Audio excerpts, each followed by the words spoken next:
Bom dia, senhoras e senhores. Em nome do Programa de Pós-Graduação em Comunicação da Universidade do Estado do Rio de Janeiro, iniciamos nesse momento a cerimônia de abertura do Ciclo Internacional de Debates Comunicação, Imaginário e Cultura no Rio de Janeiro. O ciclo de debates tem como objetivo propiciar trocas e promover discussão entre pesquisadores e estudantes de pós-graduação acerca da temática tão importante da comunicação e suas relações com o espaço urbano e os imaginários. O Ciclo Internacional de Debates Comunicação, Imaginário e Cultura no Rio de Janeiro é uma iniciativa do Laboratório LAMP, Laboratório de Pesquisa em Comunicação, Inovação e Cultura, coordenado pela professora Denise Siqueira. O evento só foi possível pelo apoio da FAPERJ, Fundação de Amparo à Pesquisa do Estado do Rio de Janeiro, por meio do edital APQ2, o que viabilizou a vinda dos professores convidados de outros estados e da França. Saudamos as autoridades aqui presentes e convidamos para compor a mesa o professor João Pedro Dias Vieira, diretor da Faculdade de Comunicação Social.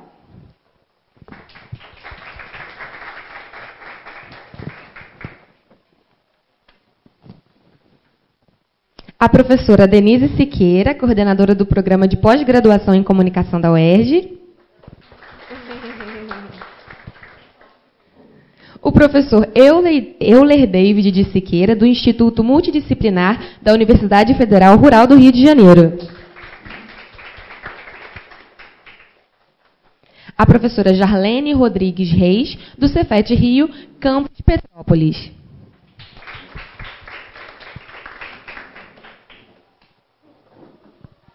Registramos e agradecemos também a presença do professor Marcelo Castanheda. Saudamos ainda alunos e alunas de graduação e pós-graduação, comunidade aqui presente, convidados também. Para dar boas-vindas, convidamos agora o professor João Pedro, diretor da Faculdade de Comunicação Social. Tem mania de falar em pé. Bom dia a todos, bem-vindos. Fico muito feliz de vocês estarem aqui.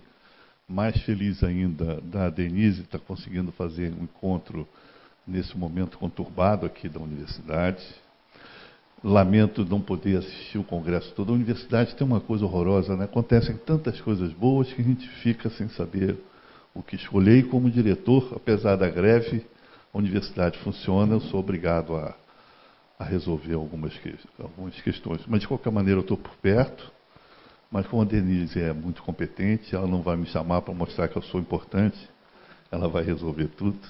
E espero que vocês tenham um evento muito bom e tenho certeza que vão aprender muito ou descobrir coisas novas que os nossos colegas fazem pesquisa.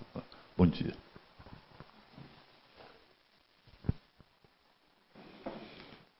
E para falar em nome da PPG-Com, convidamos a professora Denise. Bom dia, gente. Muito obrigada por vocês estarem aqui. Agradeço ao professor João Pedro, que foi meu professor na graduação, então é sempre bom a gente estar do lado de um ex-professor, porque dá uma sensação de segurança, né? Isso é bom. A gente está no... E fui monitora dele também, isso. Técnica de reportagem, pesquisa e entrevista 1 e 2. Então, é muito bom estar aqui. Obrigada. Eu quero agradecer também os nossos convidados tão luxuosos, a Cris, Fernanda, Andréia, o Castanheda, que vai se apresentar na semana que vem, a Daniele, que está aqui, que fez pós-doc com a gente aqui no programa também, então já é filhote do nosso programa também, né? A Lili foi nossa aluna de graduação. Então, assim, é muito bom estar aqui podendo realizar esse evento. Esse evento nasceu de um projeto que a gente começou a fazer em 2014, e aí, por conta das dificuldades da FAPERJ, o dinheiro só saiu no final do ano passado, né? A gente tinha planejado uma coisa mais ambiciosa ainda, mas a gente resolveu, então, com o que a gente recebeu, manter o evento, né, para organizar, poder ter a oportunidade de trazer pessoas interessantes aqui ao programa para discutir algumas questões que nos interessam muito. E nisso a gente fez uma parceria institucional com a Rural, né, ali representada pelo Euler, com o Cefet Rio, campus Petrópolis, aqui com a parceria com a Jarlene e o Fred, que é o diretor do Cefet lá em Petrópolis. Então, assim, é com isso que a gente conseguiu organizar isso e está trazendo a Cris de Porto Alegre aqui, está trazendo mais 2 professores nas próximas 2 semanas, franceses, né? Então, a gente, só realmente com o apoio da FAPERJ que a gente pôde fazer isso. Mas esse ano é um ano muito importante para a pós-graduação, né? Em termos de avaliação, o último ano da avaliação da quadrienal, que a gente chama, dos 4 que vão servir para a avaliação do nosso programa. O nosso programa está com uma nota muito boa, uma nota 5, né? A gente quer manter isso, a gente quer daqui a algum tempo ter perna para passar para uma nota 6 também. E aí possibilitar mais internacionalização, né, que os nossos alunos circulem mais, que outros professores também venham aqui, e a gente possa produzir conhecimento, a gente possa dar resultado para a sociedade, né? Então, é isso que está na nossa cabeça quando a gente organiza um evento como esse, tá bom? Então, estou muito feliz da gente estar organizando, de poder ter aqui alunos de graduação que vieram ajudar a gente como voluntários também. O que a gente está apresentando hoje aqui e os próximos dias do ciclo de debates vão ser gravados, né, e depois a gente vai disponibilizar na nossa página no YouTube, o canal do Programa de Pós-Graduação em Comunicação no YouTube. Então, isso fica um registro depois para quem quiser consultar, para quem é de outro estado e não pode estar presente aqui, fica um registro da produção acadêmica nossa aqui do programa, tá bom? Então, muito obrigada. Só para esclarecer, que eu notei umas pessoas meio assustadas, a nossa relação, eu e Denise, professor e aluna, é porque é um dos raros casos professor mais jovem do que aluna.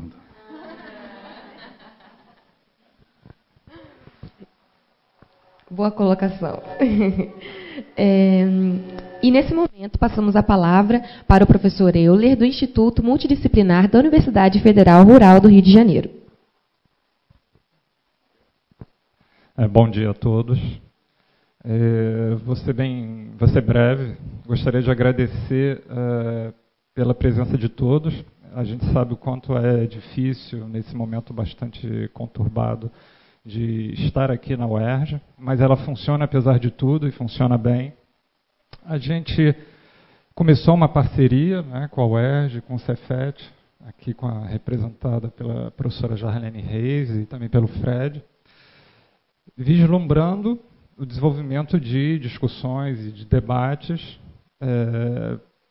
concretizados aqui por esse primeiro ciclo. Espero que outros também aconteçam. E, enfim, vamos ver o que acontece nessa semana e na próxima, em termos de discussões ricas e profícuas. É isso, eu fico por aqui. Bom dia a todos. Tchau. E agora, com a palavra, a professora Jarlene, do Cefet Rio, Campus Petrópolis. Bom dia a todos. Eu gostaria de agradecer, primeiramente, à professora Denise e ao professor Euler, né, por esse convite tão carinhoso que eu recebi no ano passado para fazer parte dessa parceria. Falando em nome do Cefet Petrópolis, em nome do professor Frederico, que já foi citado aqui, o diretor do campus também, que foi fundamental para que a gente efetivasse, né, essa parceria, no que tange a tudo que a gente está fazendo em Petrópolis para que isso aconteça. Eu agradeço e acrescento, né, as falas anteriores, que nesse momento que a gente está vivendo aqui na UERJ, nas federais, não é tão diferente, né, de contingenciamento, de limitação de recursos, de uma série de limitação à nossa rotina, ao nosso trabalho. A gente consegue realizar trabalhos, iniciativas como essa, que está começando hoje, como esse evento, a partir das parcerias. Elas são necessárias para que a gente continue trabalhando, para que a gente continue se motivando e fazendo as coisas acontecerem, né? Então, agradeço muito o convite por conta disso. Em nome do Cefet Petrópolis, gostaria de ressaltar também que o Cefet, por meio dessas iniciativas, por meio principalmente dos nossos projetos de extensão, tem se projetado cada vez mais no cenário regional e em Petrópolis, sendo um campus um pouco mais recente, como uma instituição de ensino superior e de pós-graduação. Então, para a gente também, eventos como esse, que trazem internacionalização, que trazem parcerias interinstitucionais, são muito importantes para que nós sejamos cada vez mais reconhecidos dessa maneira, né? Como uma instituição que não só oferta ensino técnico, é assim que nós somos reconhecidos há muito tempo, mas também fazendo um trabalho e, à medida do possível, com bastante qualidade, é o que a gente procura fazer em termos da graduação e da pós-graduação também. Gostaria de convidar todos para que participem dos 2 dias de programação que nós teremos em Petrópolis, na próxima segunda-feira e também no dia 19 de maio. Tá fazendo bastante frio, vai ser uma experiência diferente para vocês, mas a gente está se preparando da melhor forma possível para recebê-los muito bem. Espero vocês em Petrópolis, ok? Um bom dia, um bom evento a todos. E assim, com a mensagem da professora Jarlene, encerramos nesse momento a solenidade de abertura do ciclo internacional de debates, comunicação, imaginário e cultura no Rio de Janeiro. E convidamos agora os professores para ocupar os seus lugares no auditório para melhor participarem das palestras e debates.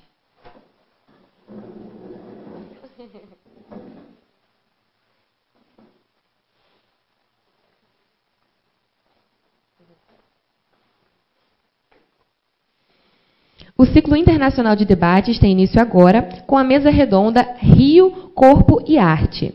Convidamos para compor a mesa a mediadora dos debates, professora Daniele Ribeiro Fortuna, bolsista jovem pesquisadora de nosso estado, da FAPERJ, e professora do Programa de Pós-Graduação em Humanidades, Culturas e Artes da Unigran Rio.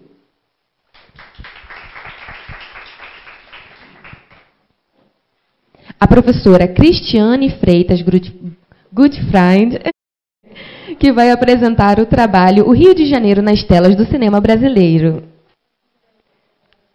Agora eu convido a professora Andréa Bergalo Snizek, que falará sobre sua pesquisa Corpos na Cena, Motricidade Humana, Imaginação e Linguagem.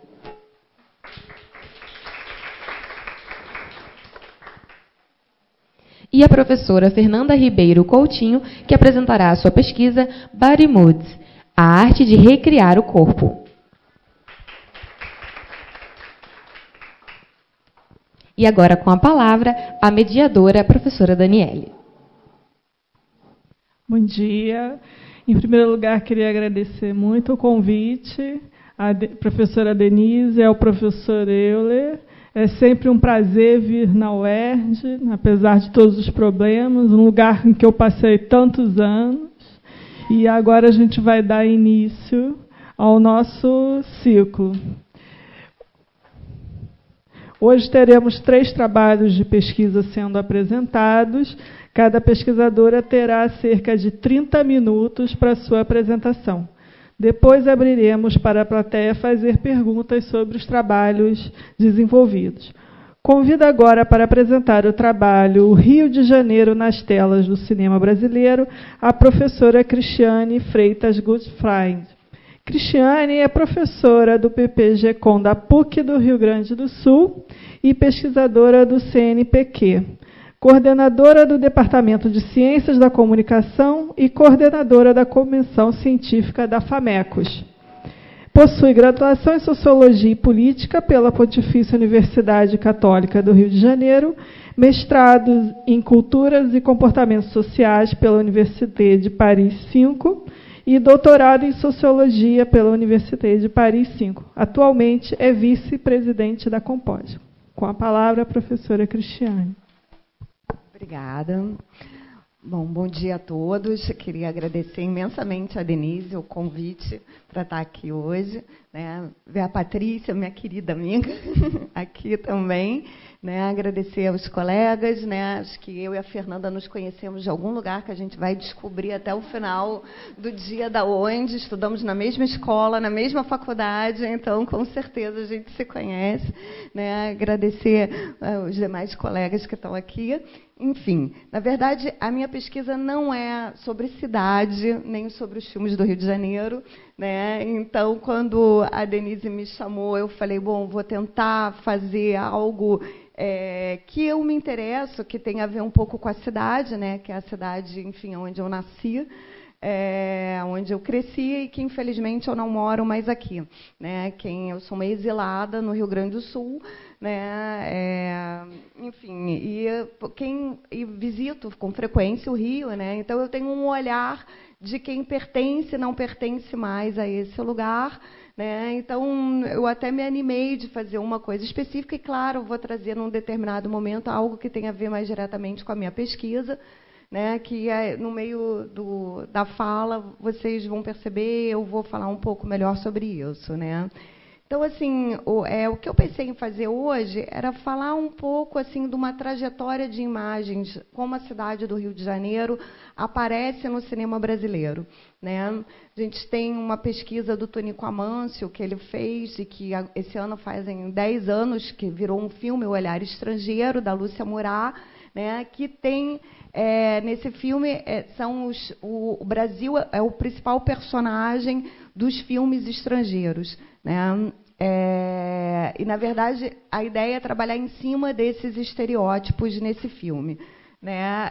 Mas, se a gente for ver o filme como um todo, a boa parte das imagens são do Rio de Janeiro, né? Então, assim, não é, de fato, o Brasil, mas o Rio de Janeiro. Então, foi partindo dessas ideias que eu comecei a pensar um pouco o que eu ia falar aqui hoje. A outro filme que me lembrou foi a franquia Cities of Love, né, que tem o Rio o terceiro filme, o primeiro foi Paris, depois Nova York, e que quando a gente abre o filme assim uma sequência de cartão postal, grandes planos e montanhas, assim, pessoas que se perdem no Pão de Açúcar, no meio da pedra do Pão de Açúcar, né, que acordam de manhã, abrem a janela, já dão de cara para o Corcovado, e assim por diante. Ou seja, só reforçando essas imagens de estereótipo, né? Então, o que eu vou tentar falar é um pouco, a partir desses estereótipos do Rio, em algumas imagens do cinema brasileiro, esses estereótipos e essas imagens também podem se transformar numa outra coisa, em outras imagens. Tá? A minha fala vai ser um pouco assim, eu vou tentar primeiro explicar assim, de que cinema eu estou falando, né? Que imagens são essas, depois definir algumas categorias de imagens e alguns filmes que eu vou dar uma pincelada, claro, sempre terão outros filmes, mais filmes, mas assim, alguns que eu trago de referência para vocês entenderem um pouco essas categorias, e por fim eu vou apresentar um curta do Leon Hirschman, que chama Megalópolis, né, que ele fez em 1973, sobre a questão do que seria uma megalópole, né, falando entre o Rio e São Paulo, né, e qual seria o futuro dessas duas cidades, né? E quando eu fui rever o filme, quando a Denise me chamou, eu fiquei com aquilo na cabeça, o que eu vou falar? E aí eu falei, vou rever o filme do Leon. E eu levei um susto assim de o quanto o filme era atual.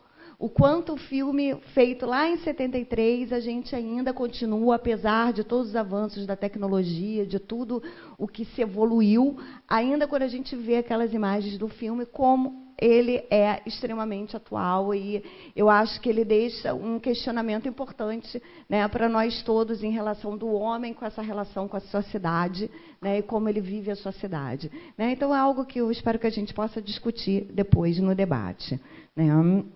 Então, na verdade, assim, a minha pesquisa é sobre os filmes da ditadura militar brasileira, e eu trabalho com essa pesquisa desde 2006, então, num período ainda que não tinha muitos filmes sobre essa temática, não era a pauta da vez essa temática dos filmes da ditadura, né? Então, em função disso, dos filmes do meu trabalho, eu tenho um entendimento muito próximo da questão do cinema com o realismo, né? E com essa ideia da realidade, que é um pouco que a gente vai trabalhar aqui no filme, tentar entender um pouco no filme do Leon e nessa articulação com a cidade, né? Então, para mim, o cinema ele é sempre muito focado no realismo, com exceção de alguns movimentos, né, mais ligados ao irrealismo, como o movimento do cinema burlesco, né, e eles têm eu entendo o cinema como uma dimensão que vai tentar estabelecer uma relação entre o homem, né, e o seu espaço, e, no caso aqui, entre o homem e a cidade do Rio de Janeiro, né.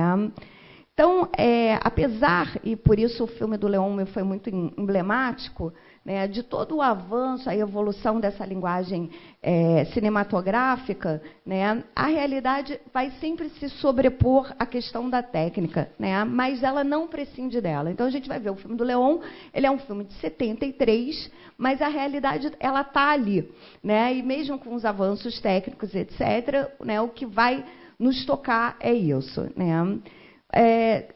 Segundo Bazin, que é um crítico francês, um dos especialistas sobre o realismo, um dos primeiros teóricos sobre o realismo, né? Então, ele vai dizer que o cinema se aproxima do mundo como seu prolongamento, destacando a sua capacidade em participar da vida existente. Né? E para um outro crítico alemão, mas o Krakauer, que também trabalha sobre as questões do realismo, ele já diz o contrário, que o cinema registra os aspectos já vistos para revelar aquilo que não é compreensível de imediato. Né? Então, entre aquilo que é mostrado e a ausência daquilo que é mostrado, né? Que é um pouco que a gente vai falar, né? Entre o que se mostra do estereótipo da cidade e aquilo que está na ausência, né, desse estereótipo. Né? Então, se para o Bazin o cinema é uma revelação e, portanto, evidencia as aparências, para Krakauer o cinema é apreendido como um suporte, onde o mundo é reproduzido e documentado. Né? Há uma ideia de que o cinema serve como um documento. Né? Esses autores, então, eles partem do pressuposto de que um mesmo espaço é passível de diferentes representações, e cada uma dessas formas de representação abandona ou salva qualidades que faz com que o acontecimento seja reconhecido na tela e introduz, com objetivos didáticos ou estéticos, as abstrações mais ou menos corrosivas que subsistem do original. Nesse sentido, o diretor tem sempre que reconquistar a realidade. Ou seja, você está sempre retrabalhando aquele seu real, como você vai construir o seu real e a sua relação, né, com aquilo que está sendo filmado. Então, para o Bazin, o real no cinema está diretamente vinculado à ideia do imaginário. Né? Como é um grupo também de imaginário, né? Eu também, a disciplina que eu ministro no pós lá da PUC é sobre imaginário também. Né? O nosso programa tem uma forte ligação, como aqui também, com a questão do imaginário. Né? E essa ideia do imaginário no cinema, ela permite uma necessidade fundamental, no meu entender, de promover uma continuidade entre o que é mostrado e aquele que mostra, né? E encontrar meios diferentes de realizá-la através da história. Né? Então, vai ter sempre essas imagens que são diferentes. Tanto que quando eu entrar um pouco para falar mais dos filmes, são filmes de diferentes épocas, mas que estão tratando da mesma questão. Né?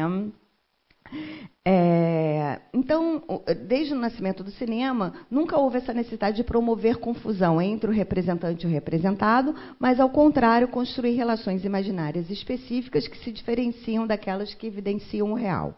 O cinema daria para a humanidade, então, a resposta ideal e potente para restituir o desejo humano de se ver reproduzido em imagem e movimento, né, pela sua capacidade de usar em várias dimensões, né? Ou seja, de diferentes formas e janelas, e hoje isso está aí, né, na nossa palma da mão. Assim. Então, essas diferentes formas de representação, né, elas perpassam pela ideia da crença, né, que é como eu abri falando, não, ninguém pode estar perdido no meio da pedra do Pão de Açúcar. Né? E aí ele está com um close em cima dele, como no Rio Eu Te Amo, num dos curtas, isso acontece com o personagem do Marcelo Serrado. Né? Então, a gente precisa elaborar essa ideia de crença, né? E que muitas vezes fica tão inverossímil que acaba caindo no próprio estereótipo. Né? Então, o cinema, nesse sentido, ele pode ser considerado como uma arte mimética mecânica, né? E ele demonstrou, ao contrário, né, ao longo da sua história, que a sua técnica permite uma construção e uma reinvenção do realismo, né? Na verdade, a própria ideia do realismo ela está sempre sendo retrabalhada, né? E contribuindo para o avanço da sua própria teoria, dos seus próprios questionamentos em relação a isso, né? Então, a partir dessa ideia, né, dessa relação do cinema com a realidade, né, eu estou propondo a gente fazer uma trajetória de imagens sobre a cidade do Rio, né, a partir de uma questão que passa por uma tipologia e etc. Né. Eu, apesar de ainda ser muito contestada, eu trabalho muito com uma ideia de figura, no sentido dado pelo Lyotard no livro que chama Discours Figure, que é um livro que não foi traduzido para o português. Né? Eu sei que hoje caiu um pouco na moda, todo mundo usa, mas eu acho que a ideia de figura ela é importante para trabalhar com essa questão ligada à realidade, porque é um conceito de uma forma maleável, abrangente, e que dá conta de um pouco dessa ideia de imagem, como a gente faz em termos pincelados, digamos assim. Né? Então, eu vou partir dessa questão da figura, né? Ou seja, de figuras emblemáticas, né, que são as questões das paisagens, né, e seus estereótipos, a questão do social, do cultural e, por fim, as figuras históricas, que têm mais a ver com os filmes que estão diretamente relacionados à minha pesquisa. Né? Então, essa ideia, né, da figura, ela tem várias derivações, né, em cima, por exemplo, da figura cultural, a gente vai ter, por exemplo, sei lá, o jeito do carioca, do malandro e etc. Né? E elas têm a questão de trazer um ponto de vista mais sensível para as imagens. Né? Ela trabalha um pouco com essa fluidez dos espaços, né, da forma, e ela vai além simplesmente daquilo que informa. Né? Ela tem um efeito que é da ordem do sensível, né, que aí perpassa, né, toda a ideia que pode ser poética, irônica, lúdica, lírica e assim por diante. Né? Ou seja, segundo o Philippe Dubois, que também é um outro autor que trabalha com esse recurso da figura, ele diz que a figura não é o que acontece na imagem, mas é o que acontece à imagem. Né? Então, tanto para o Lyotard quanto para o Dubois, essa ideia da figura ela transcende o próprio conceito, exatamente por conta disso, como eu falei, que ela é adaptável, maleável, né, elástico, e ela participa do processo criativo, né, e da ordem do sensível e de um pensamento sobre a imagem, né, que não se restringe à simples linguagem da imagem, né, mas de pensar além a ordem do sensível, que a gente pode até chegar a dizer do próprio imaginário. Né? Ou seja, é o meio pelo qual as imagens pensam e tem a ver com a matéria que resiste à informação da forma. Né? Ou seja, transcende a própria concepção da forma. Né? Então, nesse sentido, essa ideia da figura ela vai estar sempre ligada à questão do excesso. Né? Ele não se reserva a um código e ao limite da aparência, né? Mas, ao contrário, pode ser atravessado pelo acontecimento da imagem, resultado de um enquadramento cultural determinado e determinante. Né? Então, quando a gente olha as imagens do Rio, principalmente para quem é carioca ou tem uma familiaridade muito grande com essas imagens, às vezes até no próprio estereótipo a gente pode transcender alguma coisa, né, dentro dessa concepção aqui, que passa por algo que é muito cultural. Então, a gente até vai ver depois que tem filmes específicos de lugares bem específicos do Rio de Janeiro, que é uma tradição dentro da nossa cinematografia. Né? Então, a proximidade com o que é visto autoriza a imagem cinematográfica a ver de outra forma o que é visto a partir dessas ausências na sua representação. Então, a imagem cinematográfica, devido ao seu caráter mimético, encena o mistério da origem das coisas, como as transformações na cidade do Rio de Janeiro, né, e a sua dimensão figurativa, né, definida pelo espectador através do seu imaginário. Ou seja, mais do que a própria ideia do imaginário, eu gosto da questão do estoque de imagens que o Schultz trabalha. né? Que não é o imaginário em si, mas aquele estoque que você vai tendo das imagens, aquilo que você viu, que você leu, que você vai fazendo quase que um arquivo pessoal seu das suas imagens, né? Hoje é uma ideia que me toca bastante, é essa do chute de estoque de imagens, né? Então, um pouco que eu vou falar aqui dos filmes para vocês, eles têm a ver com o meu estoque de imagem, né? Óbvio, vai ter sempre alguém que pode me dizer, faltou aquele outro filme, poderia ter sido tal assim, né? Eu não respeitei uma cronologia, mas sim a partir dessas figuras, como eu falei para vocês, né? Da paisagem, da cultura, do político, né? Do jeito de ser do carioca, e dali eu vou pincelar alguns filmes que fazem parte, obviamente, do meu estoque de imagem. Então, a primeira figura que eu vou trazer diz respeito aos estereótipos em relação à paisagem da cidade, né? A gente sabe, desde os primeiros filmes brasileiros, né, a paisagem do Rio já se apresentava, né? A Baía de Guanabara estava ali, depois foi mudando para as praias, enfim, e até para todos os outros pontos turísticos hoje em dia, né? Então, isso faz parte da história do cinema brasileiro, que está totalmente atrelada também à própria história da cidade do Rio de Janeiro, né? E, muitas vezes, essas paisagens estão ali a serviço simplesmente só embelezar, compor um cenário, mas, muitas vezes, também por fazer parte daquele lugar, para ser desconstruído ou pensado, né? Então, como eu disse, essa figura ela pode muitas vezes se desdobrar em outras coisas. Por exemplo, quando a gente pensa em Terra em Transe, do Glauber Rocha, de 67, né, quando o Parque Lage vira um outro país fictício dentro da cidade do Rio de Janeiro. Claro, para nós cariocas, que conhecemos bem o Parque Lage, a gente olha aquilo, a gente sabe que é o Parque Lage, né? Mas ele consegue transformar o Parque Lage num país fictício através disso que eu estou colocando, né, da ausência da representação no figural, né, que faz com que a gente acredite, né, que aquilo é um país fictício, né? E aí a gente passa a ter, a partir do simples estereótipo, né, torna o filme com uma ênfase política importante. Todos nós sabemos a importância que Terra em Transe teve para o cinema brasileiro, né?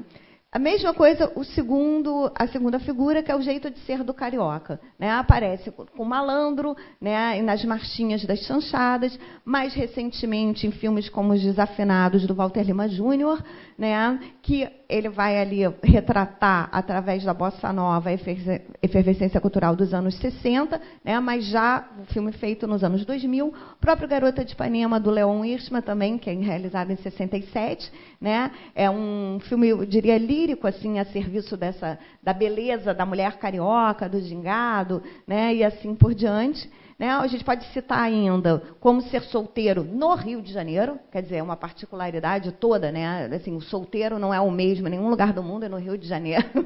Ele é totalmente diferente, né? Que passam ali no filme da Rosana, com encontros e desencontros, né? De de um casal, né? Como que isso se dá, né? Em total relação com a cidade, né? Um filme dos anos 90, né?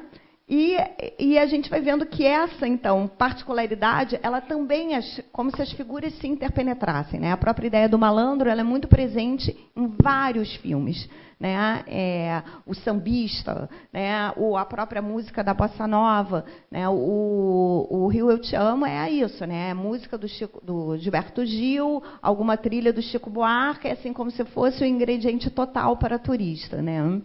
Então, as figuras também elas se interpenetram, né, pensando dessa forma metodológica, né? A outra figura tem a ver com questões sociais, né?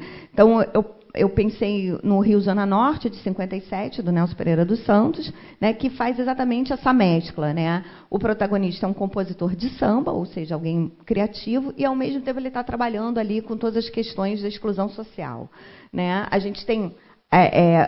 fazendo parte dessa figura também das questões sociais, nos anos 80, né, vários filmes sobre violência urbana, né, ou que a gente pode destacar como Pichote, A Lei do Mais Fraco, do Hector Babenco, que traz toda essa questão da delinquência infantil, do pivete, né, dessa relação do menor, né, que também é muito própria nossa com a relação com a cidade, né. Aí, nos anos 2000, ainda dentro dessa figura das questões sociais, a gente vai ter os filmes de favela, né, os favela movies, que ficaram até conhecidos como isso, né, que já estão lá desde antes, né, desde lá dos anos 50 no nosso cinema, né, que voltam com muita força nos anos 2000 e de várias formas, né, a questão do mocinho da favela que se apaixona pela mocinha do asfalto, com questões mais sociais, quer dizer, a gente vai ter vários desdobramentos aí, né, o emblemático Cidade de Deus, né, que também vai trazer esse conflito do bandido, da polícia e do bandido, né, que começa com notícias de uma guerra particular e depois chega no sucesso total de Tropa de Elite 1 e 2. Né. E aí hoje tem seus desdobramentos em alemão, né, que já começa a aparecer alguns poucos filmes sobre as UPPs. Ainda são poucos, né, mas já tem uns 3 ou 4. Eu atualmente tenho uma orientanda de mestrado que está fazendo uma pesquisa exatamente sobre os filmes das UPPs. Né.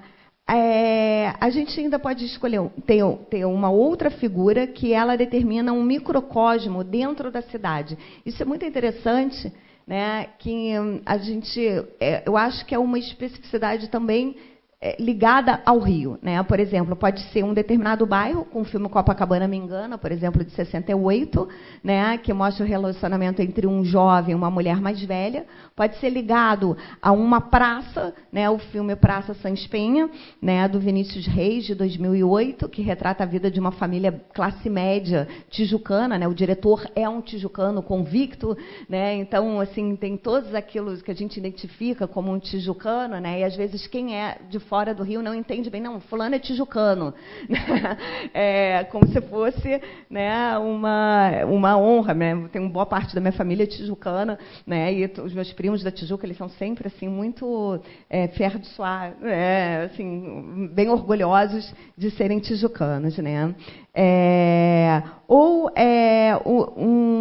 filme como Baixo Gávea, né, que vai tratar ali de inquietação de 2 jovens cariocas, já trazendo uma questão homossexual ali presente, homoafetiva, enfim. Então, essas também são especificidades muito particulares que eu acho que aparecem no cinema no Rio, né, assim, de você criar um microcosmos de um determinado lugar, né, que é a Copacabana, Praça Sans Penha, né, a Tijuca, o Baixo Gávea, né, e que acaba indo de alguma forma para as telas do cinema, né?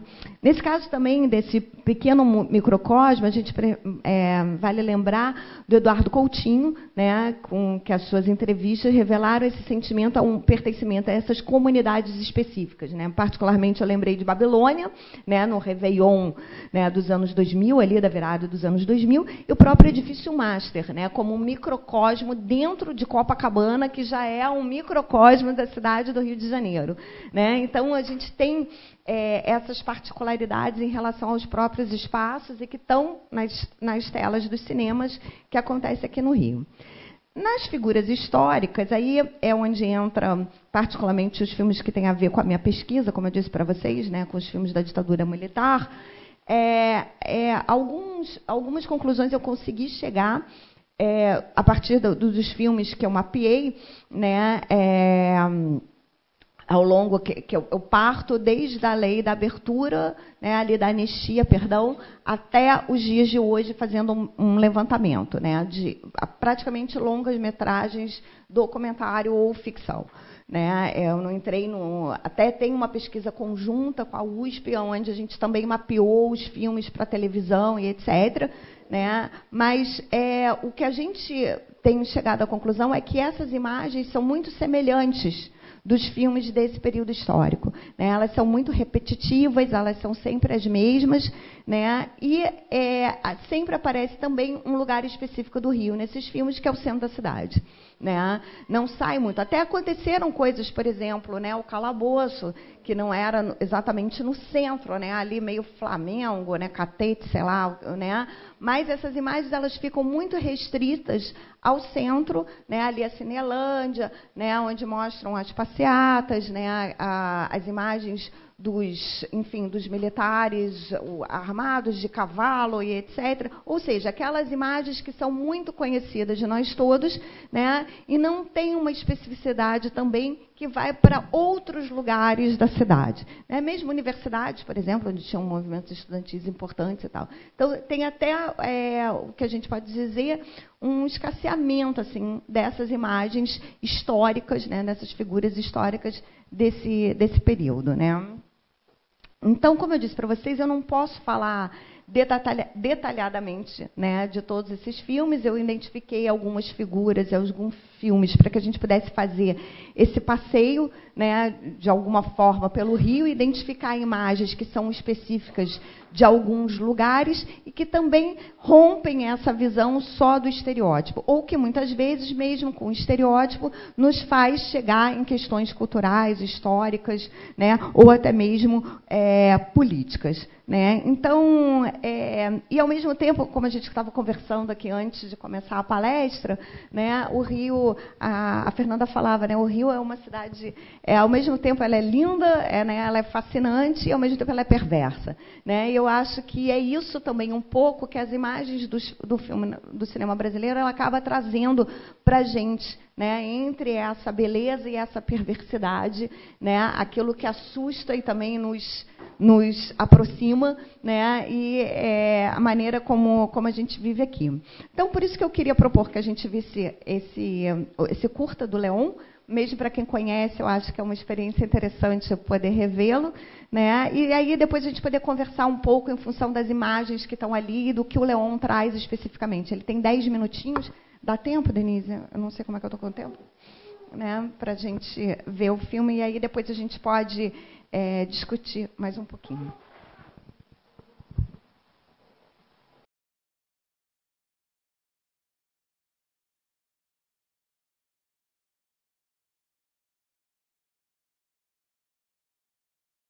A construção da linguagem está diretamente ligada às formas e à minha sensibilidade perceptiva, que tem a ver com as minhas relações e contexto do qual eu faço parte, né? Ou até uma determinada etapa da minha vida. E aí, não muito diferente disso, também traz o Piaget e alguns outros autores que aplicam, já porque o Piaget já está datado, né? Já não é mais, né? Então tem algumas coisas que já foram refutadas do que foi discutido, ou que ele propõe, que foi maravilhoso. Vem a construção do pensamento lógico-matemático, né, que tem a ver também com a questão das conceituações, né, do maior e do menor, do à frente e atrás, do acima, do embaixo, do grafismo. Né? Então, essa relação com o grafismo e com o imaginário, com a conservação dos objetos, para eu poder, né, pensar numa maçã e a maçã não estar ali, né, isso tem a ver com todo o desenvolvimento, a relação de nós todos com os objetos, a relação com a matéria, e depois a não necessidade mais da matéria para eu poder chegar no meu processo de imaginação. Né? Então, eu poderia descrever aqui o que acontece em cada etapa. Essa é uma discussão que bota o que o Piaget traz lá num lugar, que não são mais etapas certas, porque a gente tem um processo de amadurecimento diferente da época do estudo dele. Né? A gente tem uma série de outras questões que modificam a própria globalização, modifica as formas de aprendizagem em relação aos conteúdos e acesso à informação. Mas vamos voltar lá para a questão do objeto concreto, o pensamento lógico-matemático, a possibilidade de conservação. Né? A gente precisa desenhar a maçã dentro do conjunto. Era assim, eu sou datada, tá, gente? Então, tinha o conjunto A com o conjunto B, 3 maçãzinhas desenhadas ali dentro, né? E aí você interrelaciona com o outro conjunto. Então, inicialmente, a gente precisa daquela imagem, né, para poder fazer a conta ou a interseção ou se relacionar com esse processo todo. Mas isso, aos poucos, desse objeto concreto, a gente vai se despedindo, né, aos poucos. A matemática é pura abstração. Né, mas, ainda assim, a gente, para mexer num processo ou num programa, num sistema ou num programa de computador, a gente é alfanumérico, não é isso? Tem uma série de numerinhos, é uma coisa impressionante. Para mim é mágica, eu não consigo entender. Mas a gente só chegou nesse lugar da construção desses processos de abstração, do pensamento lógico-matemático, porque a gente se mexe, se relaciona com o contexto, se relaciona com o outro e é obrigado a aplicar esses conhecimentos e essa relação e conceituações para a gente poder chegar nos processos de abstração, do imaginário, né, da construção e relação com o significado, o significante, o significado, enfim, isso já não é é o que eu vou tentar me aprofundar, né, no momento, porque é o que eu faço o tempo todo, mas eu preciso estudar um pouco mais. E aí, dentro dessa estrutura do entendimento de que a gente precisa se relacionar, que é através do corpo que a gente constrói, né, a nossa estrutura, né, a nossa estrutura cognitiva, afetiva e motora, a gente vai entrar na produção de conhecimento e a gente vai entrar na importância das relações humanas. Dentro dessa estratégia de trazer a motricidade, de trazer o imaginário e de discutir, falar sobre linguagem, no caso da minha pesquisa, das linguagens da dança e da performance, né, vem a parte da antropologia, vem a questão, né, a área de conhecimento da antropologia, que também estou precisando aprofundar mais esse conhecimento, e me interessa muito e tenho me apoiado muito numa pensadora portuguesa, uma pesquisadora, que é a Maria José Fazenda, que trouxe num dos seus livros, né, que foi publicado em conjunto, que é a questão do agir, pensar e exibir, né, essa ideia do exibir, que é uma ponte que eu estou tentando parar para pensar aqui e trazer em relação à parte da comunicação, porque a gente faz isso, a gente se comunica o tempo todo, mesmo quando não tem ninguém olhando para mim, mesmo quando não tem ninguém me escutando, né, a gente dá pinta o dia inteiro. Né, eu digo da pinta, assim, a gente se veste a gente entra no metrô, é muito difícil a gente ter algum momento no qual a gente não esteja realmente trocando uma ideia, mesmo que ainda sem nenhuma ação explícita, né? E dentro da dança e dentro da performance a gente tem essa função, né? A gente faz é um objetivo de provocar reflexões, sejam elas de caráter mais de entretenimento, poético, político. Aí, enfim, dentro dessa perspectiva, tem alguns autores que o meu supervisor, que é o Gonçalo Tavares, traz, que eu gosto muito, que são pensadores que tratam e trabalham em cima da questão da imaginação, sobre corpo, sobre política e etc. E dentro dessa ideia de tentar fazer fiquei me esforçando muito como a Cristiane, para fazer esse link com a cidade, né? E eu queria, e a Denise já conhece, falar muito sobre o André Lepec, né? Que ele escreveu um artigo, só para eu poder fechar a ideia, né? Do local, onde é que eu vou, por onde eu estou indo, o que me interessa. Que ele tem um texto que se chama Coreopolítica e Coreopolícia. E essa estrutura e o pensamento em relação ao espaço e à cidade, esse texto está em PDF no sistema, e qualquer um pode ter acesso a ele, em que ele faz muitas questões, ele também é antropólogo, e eu estou querendo me aprofundar mais nessa ideia, esse pensamento do coletivo, né, dessa forma que veio através da psicomotricidade, que veio através da minha relação com a dança, que veio através dessa ideia de corpo, de corporeidade, dessa discussão muito forte e evidente, que ele fala sobre essa organização urbana, a estrutura e as formas de organização, né, de deslocamento, de controle, né, que para nós também é sobre o controle do palco italiano. A gente só poder dançar dentro de teatro já não se dança mais. A gente dançar no espaço urbano, não só mais nos espaços urbanos. E o espaço urbano tem um efeito na obra, que tem um efeito naquilo que está sendo dito. Aí eu me lembrei muito que eu morei no México. Quando eu morei no México em 80, o metrô naquela época já eram 14 milhões de habitantes em 80 na cidade do México. E tinha uma divisão, e tinha o metrô, que era uma coisa que eu, da roça, não conhecia, né? E ele já tinha uma divisão com cordas, assim, para separar os homens e as mulheres, né? porque era tão violento, né, era uma questão tão violenta a quantidade de pessoas que eles tinham que fazer essa separação. E no texto do Lepec, se vocês tiverem oportunidade, ele fala sobre que a polícia, né, a ação da polícia dentro da cidade, ela não é para que a gente pare, é para que a gente não pare. Né? São sistemas de manutenção do fluxo, né, da eficiência. Né? Então, a gente fica com essa ideia de que a polícia para, ela não para, ela faz, vamos lá, né, apita aí, circulando, circulando, circulando, circulando, e a gente vê no imaginário, né, coletivo, a gente vê nos filmes hollywoodianos, a gente vê sempre a Quinta Avenida com aquele fluxo de pessoas, aí vem o protagonista lá, a patricinha, ou o herói no meio daquele fluxo e aparece no meio daquele povo todo. Aí estou tentando fazer um link com o seu imaginário, com essa questão da ideia do filme, né, de tudo que está implícito em onde a gente está, na nossa sensibilidade e dentro de que contexto a gente está. Então, essa ideia para poder associar e vocês conseguirem fechar por conta de vocês, né, o que vocês podem, ao que pode levar a pesquisa, que é ter os corpos da cena, ter a motricidade humana como eixo norteador, entendendo que eu tenho essa questão do entendimento, de um entendimento que é cognitivo, afetivo, motor.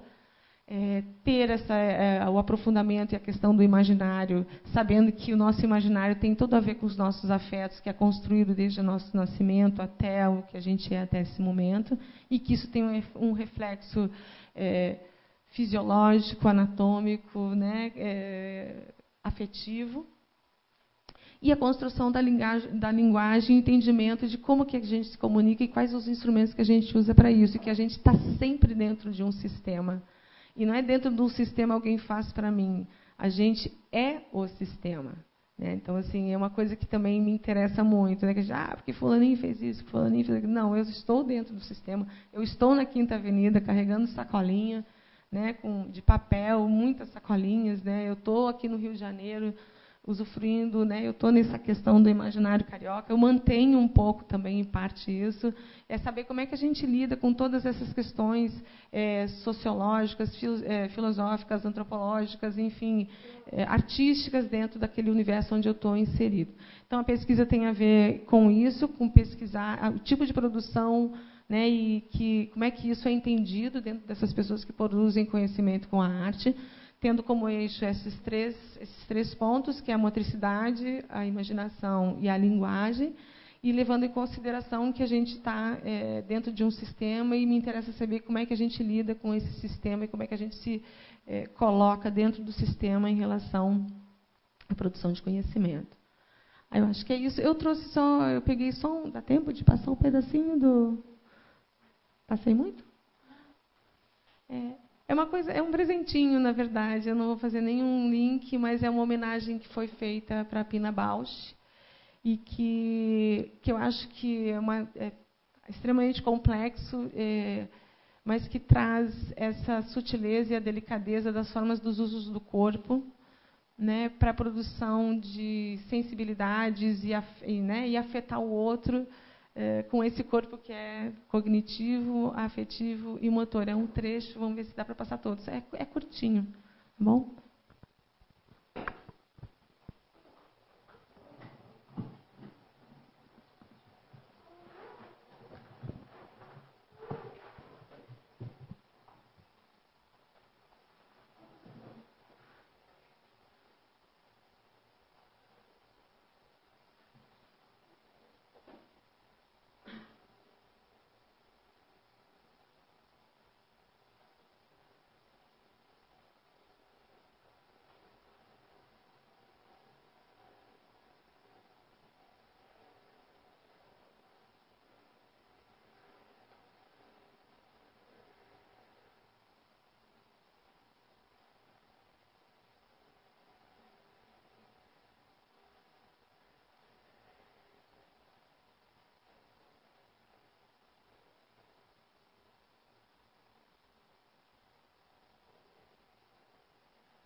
Obrigada, André.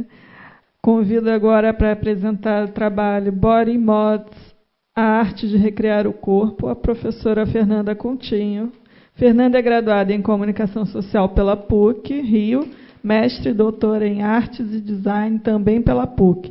Desenvolveu estágio de 11 meses de pesquisa na Universidade de Strasbourg, na França, através do programa de estágio sanduíche da CAPES, sob a coorientação do professor Davi Le Breton. Obrigada, Denise, pelo convite. Obrigada a todos vocês.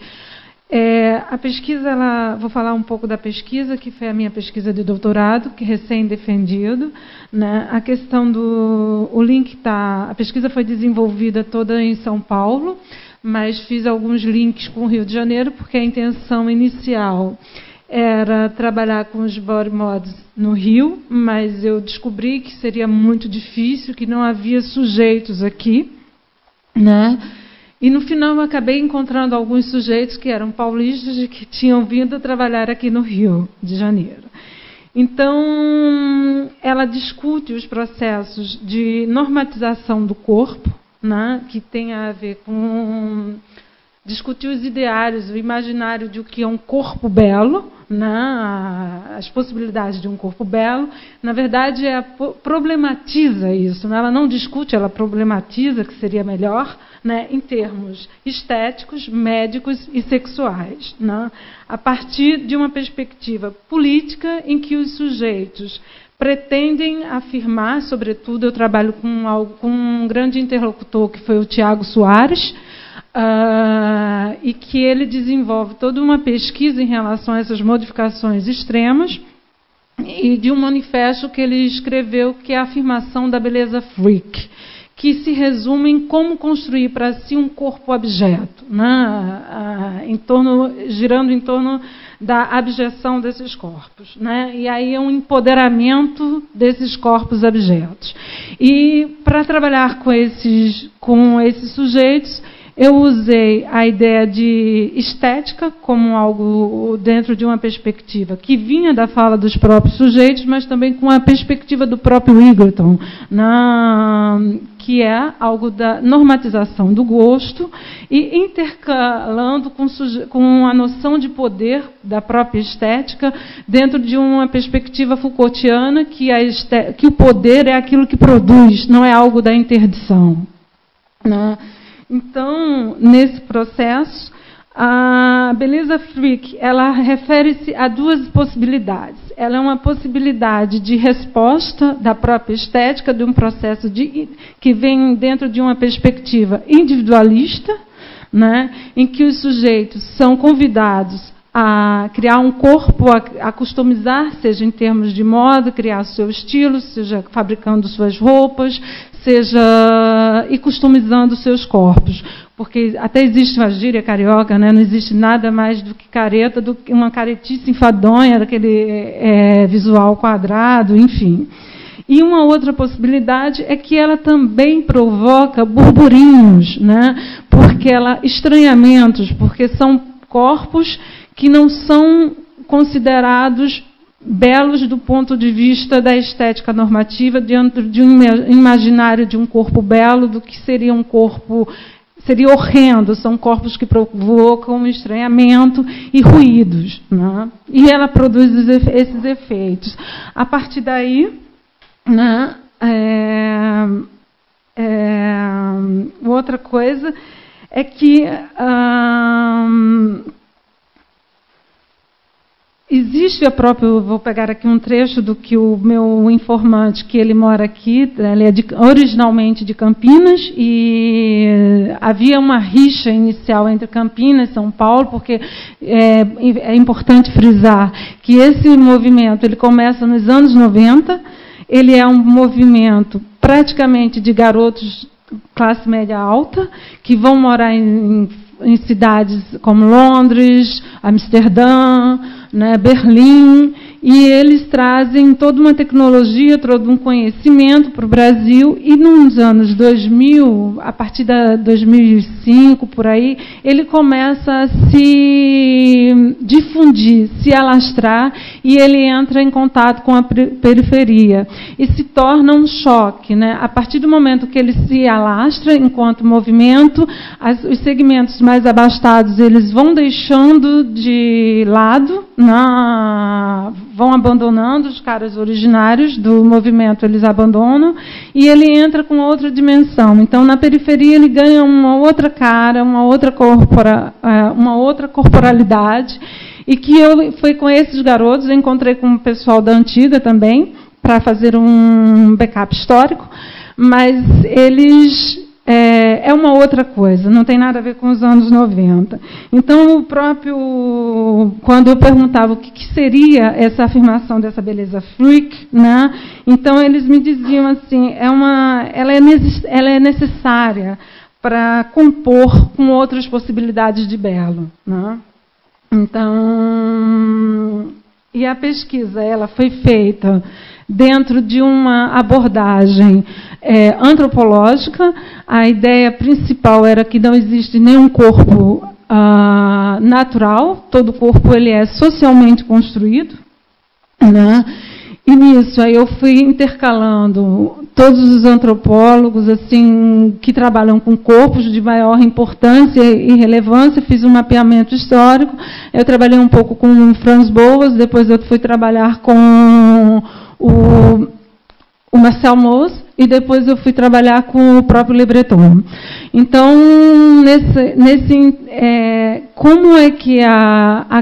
como é que o corpo é construído e como o sujeito se constrói, como ele constrói. Não é algo passivamente, né? O corpo, a cultura não constrói o corpo, mas há uma interferência também desse sujeito, né, para a construção desse corpo.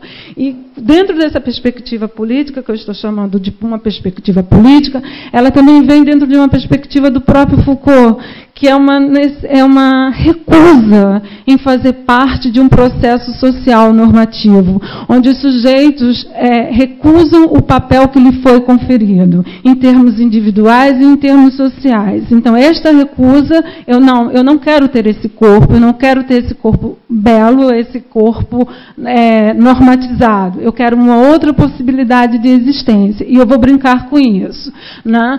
E, a partir daí, como é que eu vou fazer? Então, eu me apodero de todo um conhecimento médico, né? Então, tem uma briga enorme dentro do meio, que é uma briga, né, de uma pirataria. Eu pirateio não só o próprio conhecimento, como as próprias ferramentas. Quando eu perguntava como é que você conseguia comprar as ferramentas, aí o cara me falava, baixa ter din-din, né? Então, assim, eu falava, mas há um mercado negro? Não, eu posso ir lá, não me exigem nada. Isso é uma facilidade do próprio... da própria cultura brasileira, né? E depois, a questão também, que era muito interessante, é que passou a haver uma briga com o meio médico, porque na década de 90, os estúdios de tatuagens eles passaram por um processo de gentrificação, que eu estou chamando, né? E aí também eu entrei um pouco com o conceito de biopoder do Foucault, e onde esses estúdios eles eram muito limpos, eles não tinham mais cara, você entrava no estúdio, até quando eu fui convidada para fazer a cirurgia, a ver a cirurgia, os processos de implantes, né, fui convidada pelo Luciano, que é um cara que trabalha em Campinas, mas é um cara que tem muito entrada dentro das modas em São Paulo. E aí o Marcos Cabelo também falou, olha, Fernanda, na hora eu vou fazer uns procedimentos no Rio, um cara aqui na Lapa, e se você quiser, você vem comigo, eu te aviso, e aí você vai. Eu falei, poxa, beleza, vamos sim. Então, assim, os caras usam todos os materiais médicos, cirurgia, tem todo um procedimento de limpeza. Mas quando houve uma reação do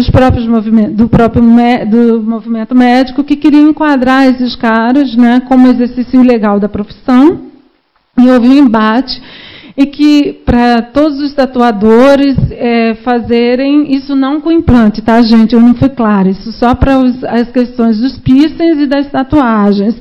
Então, e esses estúdios, eles aderiram a essa estética clean, né, limpa, e nos anos e aí os caras começaram a ser enquadrados. Aí eles fizeram, não, opa, vamos recuar, isso não vai poder ser assim, e eles foram trabalhar com uma estética underground. Então um cara muito legal em São Paulo falou, não, a gente tem que manter uma estética underground, afinal a gente tem uma história muito grande em relação a uma trajetória, mas a gente também tem que vender, então a gente faz toda uma campanha de fidelização do cliente. Você faz um implante, a gente faz o acompanhamento. E aí eu falei, mas onde é que está a transgressão? O que é transgressão para você, né? Aí ele falou assim, ué, esses caras estão todos... o que você acha que é isso? Esses caras aqui, com esses alargadores, com esses implantes em 3D, você não acha que isso é mais uma transgressão? Eu falei assim, mas você não tem campanha de fidelização, você não me disse que divide em 3 vezes? Então, onde é que está a transgressão? Mas, assim, embora não haja mesmo uma transgressão, não identifiquei isso, há possibilidades de contracondutas, como o que causa esses ruídos, que eu estou chamando de pequenos ruídos, que é o que Foucault trabalha com a noção de contracondutas. E também uma outra coisa que eu acho importante, não é só isso, é porque esta recusa, ela é explícita, então assim, então ela também causa essa possibilidade de estranhamento, né? E o interesse total nisso foi porque eu queria entender quais seriam essas novas possibilidades de corporeidade, né, na cidade. O que é essa cidade? Como é que a cidade afeta esses corpos e como esses corpos são afetados pela cidade? E se existe possibilidade, dentro da perspectiva do Foucault, dessa recusa, há ou não, né? Então, o que eu identifiquei? Há uma possibilidade, sim, de recusa, de um estranhamento, mas, efetivamente, não posso dizer que seja uma transgressão mesmo, né? Então, assim, eu trouxe 2 vídeos, na verdade. Se vocês forem sensíveis demais, eu aviso que 2 desses vídeos... vocês vão ter aqui alguns dos atores com os quais eu trabalhei, né? O Tiago Soares, o Luciano Iristo, que eu acabei não usando ele dentro da pesquisa, porque no momento que eu estava trabalhando, eu também, eu me envolvi com os atores, né? Então, à medida que eu fui comprando as brigas deles, então, assim, à medida que eu fui me inteirando com o campo, e que foi um trabalho muito duro, porque ele começou na verdade, ele começou em 2004, posso dizer que foi o meu primeiro contato, foi no mestrado, quando eu trabalhava com outra coisa, e que sempre era a questão desse estranhamento, né? Eu trabalhava com a saia masculina, e aí foi uma pesquisa de uma matéria que saiu na Veja, o Barato da Dor, e aí eu queria entender o que eram esses novos sujeitos que estavam saindo. Então, nesse processo de aproximação dos sujeitos, à medida que eu fui me envolvendo, que eu fui ganhando a confiança deles, isso demorou. Teve um momento que eu achei que a pesquisa não fosse rolar, porque eu ia ter só uma resposta, que era aquelas respostas esperadas, que eu não ia ter acesso ao campo de verdade. Então, assim, houve vários recuos, eu fiquei muito, muito chateada. Eu falei, poxa, não vou ter material, vou estar reproduzindo alguma coisa já que não estou produzindo conhecimento. E aí... aí eu fui conversando com o Tiago, ele me convidou para ir para um evento no Sesc, depois aí eu fiquei na casa dele. Quando eu fiquei na casa do Tiago, em Osasco, foi que as coisas começaram a acontecer.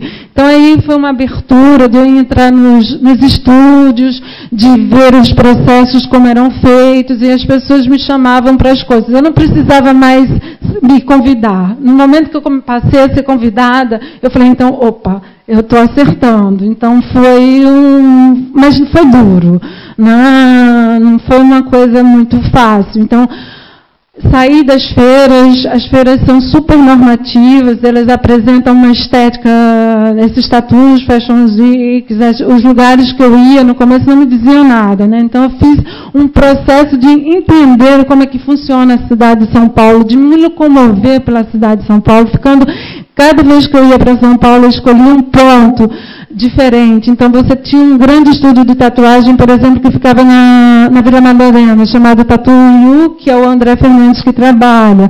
Aí depois eu ia nos estúdios que iam lá atrás. Aí depois os caras, onde o que eu queria mesmo, as pessoas não se anunciavam. Ninguém anuncia implantes, né? Os implantes, eles são feitos na surdina porque é algo legal. Então teve todo esse processo de inserção, né? E aí a pesquisa aconteceu.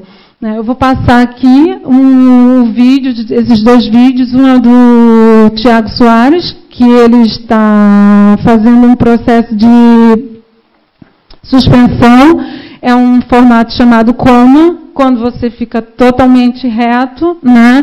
E as imagens são chocantes, tá? Assim, para quem não quer, porque quando eu passei esse vídeo duas vezes, eu já passei, ele causou muito burburinho, e aí se alguém for sensível, me desculpe. O outro é um vídeo, é um teaser, que são alguns dos meus entrevistados, não só no Brasil, mas porque eu me detive só depois com os entrevistados brasileiros, mas são todas as pessoas, os sujeitos da minha pesquisa, e ele mostra que foi na virada cultural de 2010, e aí você vai ter assim, o Luciano, o Tiago, tem a voz dele, e dá um panorama geral de quem são essas pessoas e o que são essas modificações que eu estou chamando aqui de extremas, que são horrendas, porque eu acho que para vocês terem um contato maior com a pesquisa, eu acho que é bom ver essas pessoas.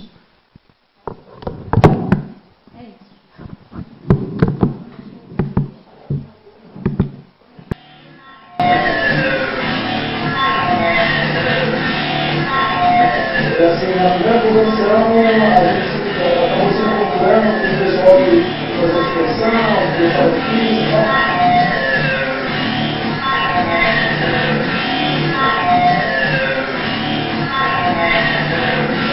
O mundo inteiro da humanidade ouviu falar com Jesus.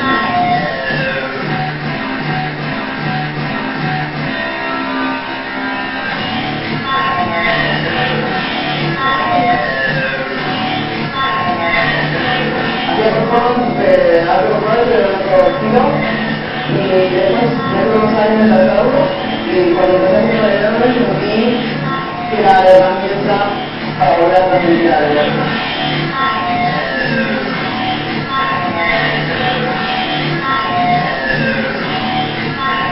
Esto que nace por ver nunca para, trabaja sobre la mutación y la mutación constante.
Essa prova energética, né, que existe no ritual.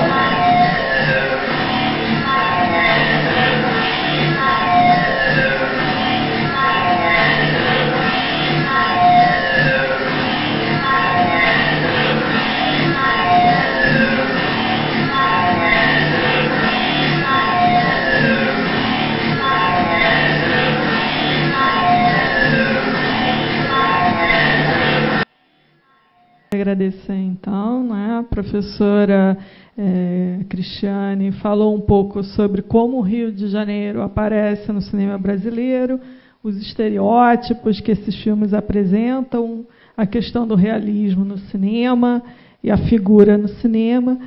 Depois, a professora Andréa falou do corpo, de forma holística, não fragmentada. Né, falou um pouco sobre a sua pesquisa, a questão da dança, né, a relação entre motricidade, cognição e afeto, e como o imaginário se relaciona com os nossos afetos e que isso tem um reflexo fisiológico, anatômico e afetivo. Depois, a professora Fernanda Coutinho falou um pouco sobre a sua pesquisa de doutorado nos body mods em São Paulo, a questão da normatização do corpo, né, esse processo da beleza fríca, a questão da abjeção, a questão do empoderamento desses corpos e, ao mesmo tempo, como eles, apesar de estarem numa estética underground, eles trabalham com a questão da comunicação, da venda, do marketing. E agora, então, eu vou abrir para as perguntas, né? A gente vai fazer um debate. Alguém quer começar? Primeiro, parabenizar a mesa, né? Um tema assim, que, para mim, é sempre novidade, né? E eu gostei de todas as apresentações, mas a minha pergunta vai para a Fernanda, né? Porque, aliás, o Gonçalo Tavares ele é ótimo. Assim, eu tive a oportunidade de assistir uma fala dele na Unirio em 2014, né, a questão da imaginação, né, e é uma pessoa bem legal. A gente saiu para jantar depois, foi super bacana, né. E quanto ao cinema, eu fiquei lembrando do meu tema, que eu pesquiso mídia ativismo, né. E as representações que surgem das tomadas, né, desses corpos, né, aparentemente transgressores, não tanto quanto os da Fernanda, são assim, configurações de conflito no Rio de Janeiro. Né? Então, são representações mais drásticas, talvez, do que essas que cabem nos estereótipos, mas eu fiquei pensando se também não é um estereótipo, né, o que o mídia ativista faz, né, porque ele procura o conflito, né, ele procura estar naquela estética específica, né, de onde, quando o bicho vai pegar, ele vai para cima, né, ele não sai correndo. Né. Na terça que vem eu vou mostrar um vídeo que mostra bem essa atuação em campo deles, né, de como eles procuram estar junto. Mas a questão para a Fernanda, que eu achei super instigante, né, eu fiquei pensando, nossa, como eu sou careta, né? Com esse cabelo, assim, eu sou muito careta. A tua apresentação me ajudou a reconhecer isso, né? E eu fiquei pensando no seguinte, quando você falou em determinado momento que não encontrou propriamente uma transgressão no seu trabalho, né, eu queria retomar um pouco isso e pensar se não existe também uma certa normatização da transgressão. Né, se a gente poderia pensar nisso, na medida que a pergunta poderia ser: o que seria transgressão em tempos em que o capitalismo se constitui como um biopoder, né?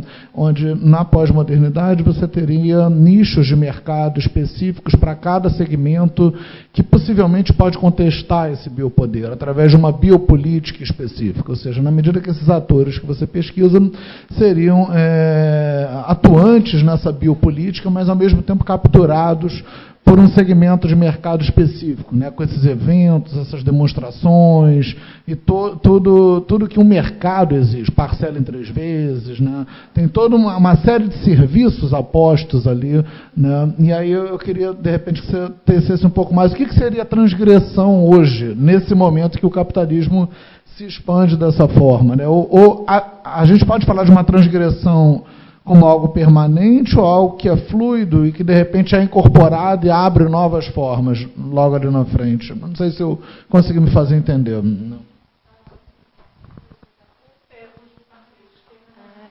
Mais alguém?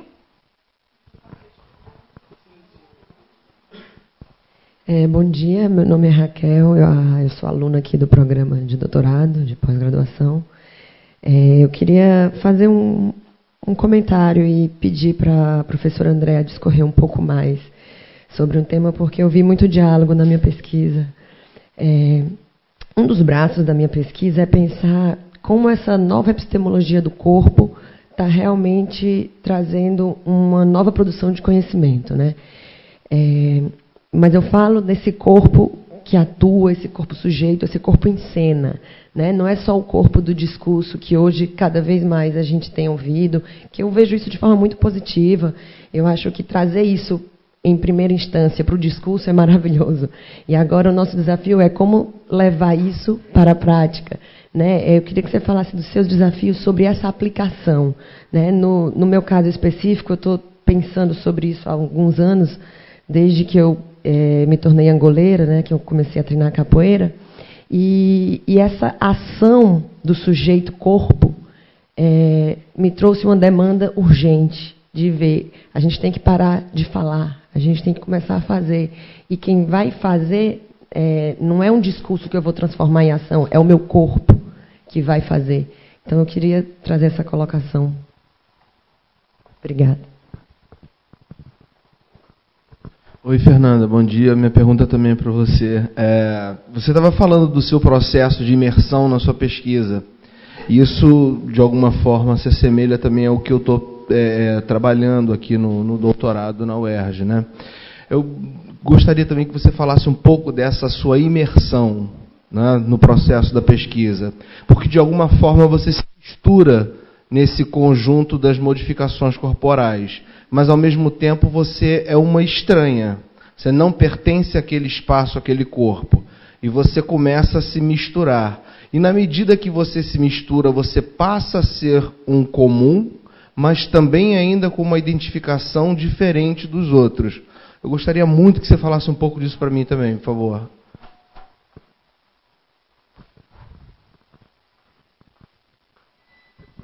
Tem também uma pergunta para a Cristiane. Apesar de eu ser jornalista, eu sou da área de literatura. Em literatura, a gente também trabalha com a questão do realismo, né? Mas a gente trabalha muito com a questão do efeito de real, né? Com que Barthes diz que o real ele não pode ser reproduzido, apenas representado. Então, depois eu queria que você falasse um pouquinho sobre isso, como é isso no cinema. Então, vou passar agora para a Fernanda responder a pergunta. Bom, a questão da transgressão, exatamente. Eu comecei o processo vendo que não era efetivamente possível, porque você transgride, transgressão no sentido de que você traz ruídos. Efetivamente, quando você é cooptado, você tem um período muito curto, e aquilo se torna um mercado. Absorvido dentro desse mercado. Então, quando eu falo que transgressão é impossível dentro dessa perspectiva, porque ela é rapidamente cooptada. Não gosto muito dessa palavra, mas ela se transforma, né? Então, por exemplo, os primeiros eventos que eu fui para a Tattoo Week, a primeira vez que eu fui em São Paulo, vamos ver, em 2004. Eu saí dessa matéria no Barato da Dor, aí eu entrei em contato com uns caras, entrei em contato com um cara que fazia Four Finger Joe, que era um cara que se amputava, e tinha amputado o dedo mínimo. Depois eu entrei em contato com um cara que não está mais na cena, chamado Felipe Júlio, e depois eu entrei em contato com um cara de Campinas, que isso não me trouxe muito resultado.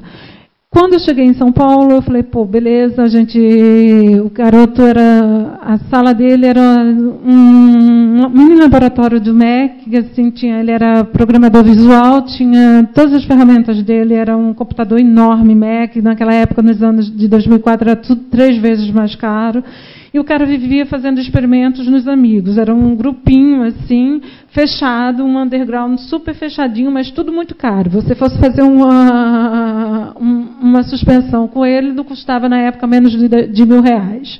Isso era praticamente inviável para a maior parte das pessoas. Nesse segundo momento, aí eu fui na Galeria Ourofino, que tinha um cara chamado André Maier, que era um cara que tinha um dos grandes estudos de tatuagens e de body piercing, pioneiro nos anos 90. Ela fica ali nos Jardins. Super baratinho, ali, quem conhece os jardins. Então, assim, onde é que está a transgressão? Né? Você é um mercado, e um mercado para você fazer um rebelde sem causa. Quando você entra, agora nessa segunda fase que eu entrei, que eu fui para Osasco, que eu entrei em outra parte de São Paulo, e os garotos me falam que tem, sim, estranhamento. Tem um garoto que ele é ligado ao ocultismo, que é satanismo. Eu falei, o que é ocultismo, que eu não conhecia? Ele falou, não, é satanismo e tal. Então as pessoas me benzem, quando se encontram comigo, me benzem, minha família é agredida. Então, assim, todas as minhas mods têm a ver com isso, os meus cornos têm a ver com a questão do demônio, enfim. Então, assim, causa ainda. E quando esses garotos começam a se apropriar, existe também a questão social. A questão social fica muito aparente, né? Isso você vê quando eles começam no ano 2000 tinha uma garota, na Folha dirigida na Folha de São Paulo tinha um segmento chamado Folha Ilustrada, e que lançava as coisas da Noite Paulista, que era com a Palomino, uma jornalista que hoje é produtora de moda. Então, quando esses garotos começam a circular dentro da Noite Paulistana, nos circuitos que era underground da elite paulistana, foi um horror. Então, assim, aí falavam esses caras todos esburacados. Não é só colocar um piso ou fazer uma mod. A mod tem que ser feita de uma outra forma, não é para esburacar a cara, não é assim, não, o discurso carregado de preconceito.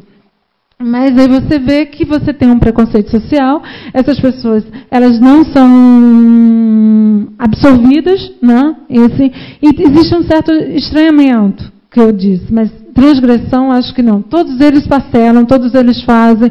Existe campanha de fidelidade. Eu fui convidada para um congresso que o André Fernandes me chamou, que era assim, você via todas as campanhas, você faz assim, olha, você faz aqui uma mod, depois você ensina como limpar, depois você dá 10% do cliente para ele trocar a joia. Quando ele for trocar a joia, esses 10%, na verdade, não 10%, porque você já colocou no preço da mod que você fez. Então, assim, eles têm uma noção de mercado. Assim, eu falei, gente, eu sou de comunicação, trabalhei com publicidade muitos anos, né? Tive agência, isso é uma estratégia de mercado, né? Então, assim, não tá. Não sei se eu te respondi. Não. Você não quer responder a outra? A outra se diz da minha inserção. Bom, eu mergulhei na antropologia, né? Então essa é a minha questão, primeiro, desse estranhamento. Como é que eu fui recebida, né? Primeiro, eu não tenho nenhuma mod, né? Você olha para mim, eu sou um corpo completamente normatizado em termos... E como seria a minha aceitação? O Tiago Soares, ele é uma pessoa muito aberta, né? Mas ele as perguntas que eu fazia eram perguntas no início, eram idiotas, eu perguntava qualquer coisa, ele me sacaneava, então eu não tinha acesso de verdade ao que eu queria. E eu nem sabia exatamente, a pesquisa ela vai ganhando forma, à medida que você vai entrando no campo. Então, eu fiz uma pesquisa exploratória para saber quem seriam os novos atores quando eu fui apresentar o meu projeto. Então, eu já sabia exatamente quem eu queria, fiz um grande mapa.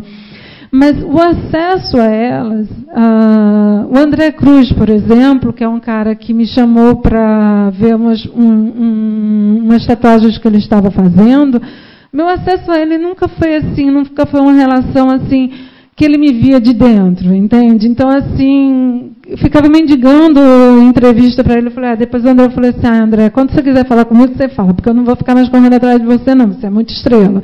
Então, assim, e você falar na mesma linguagem, você entrar, você ter uma pessoa que te faça esse contato inicial, você vai se envolver com o campo. E quando eu achava, mas se eu estou me envolvendo com o campo, eu não estou sendo objetiva. E você Aí você vê que essa objetividade ela não existe na antropologia, isso é assumido, então eu assumi as brigas dos caras. À medida que eu fui fazendo parcerias, que eu fui entrando, eu falei, pô, eu não posso entrevistar um cara que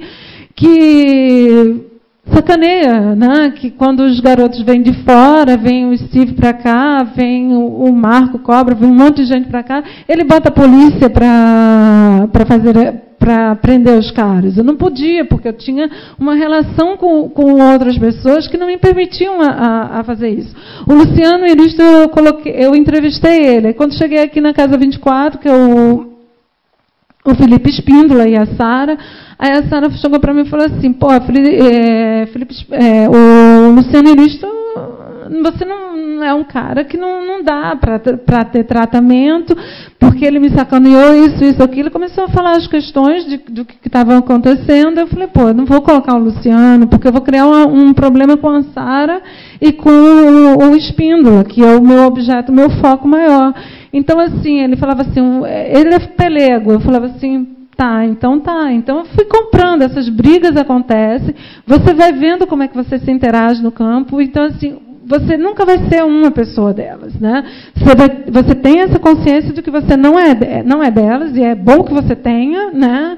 E, ao mesmo tempo, você pode se colocar como uma pessoa de troca. Então, assim, muitas vezes o Tiago me ligava e falava assim, você viu, tudo bem, Fê, você não é transgressão, mas a gente causa algum ruído. Eu falava assim, causa, Tiago, mas não do jeito que vocês gostariam de causar.